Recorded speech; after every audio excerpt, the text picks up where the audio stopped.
కేంద్ర ప్రభుత్వం అనుసరిస్తున్న విధానాల వల్ల విశాఖ స్టీల్ ప్లాంట్ రక్షణ ప్రశ్నార్థకంగా మారింది అని, దీని రక్షణకై రాష్ట్ర ప్రభుత్వం తన చిత్తశుద్ధిని ప్రదర్శించాలి అని రాష్ట్ర సిఐటియు ప్రధాన కార్యదర్శి సిహెచ్ నరసింహారావు డిమాండ్ చేశారు.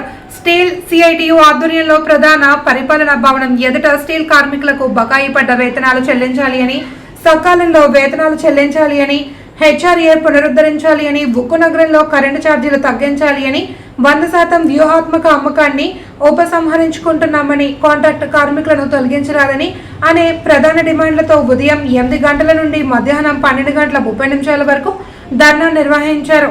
స్టీల్ సిఐటియు గౌరవ అధ్యక్షులు జె అయోధ్యరామ్, యు రామస్వామి, ఎన్ రామారావు, ఎం కృష్ణారావు తదితరులు పాల్గొన్నారు.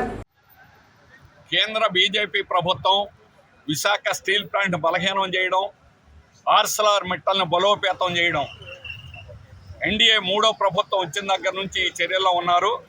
అందుకని ఆర్సెల్ఆర్ మిట్టల్కి క్యాప్టివ్ స్టీల్ ప్లాంటే కాదు, క్యాప్టివ్ పోర్ట్ ఇచ్చారు.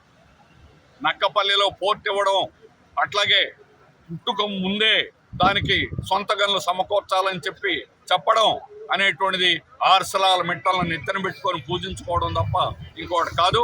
35 ఏళ్ల నుంచి సమర్థవంతంగా నడుస్తూ దేశంలోనే నంబర్ 1 క్వాలిటీ కలిగినటువంటి ఉక్కును తయారు చేస్తున్న వైజాగ్ స్టీల్ ప్లాంట్కి సొంత గనులు ఎందుకు అడగరని చెప్పేసి అడుగుతున్నాం.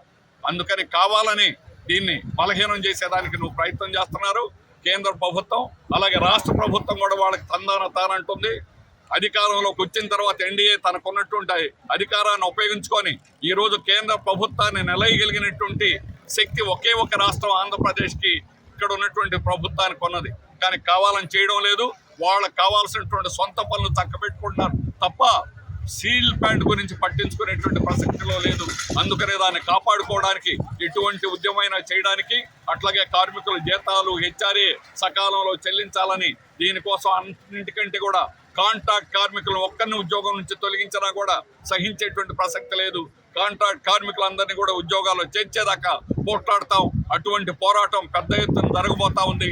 దానికి అందరూ కూడా సిద్ధం కావాలని, ఆ విధంగా కేంద్ర రాష్ట్ర ప్రభుత్వాల నాటకాలని కట్టిపెట్టండి, మా పోరాటాన్ని ఉధృతం చేస్తామని చెప్పి కేంద్ర రాష్ట్ర ప్రభుత్వాలను హెచ్చరిస్తారు.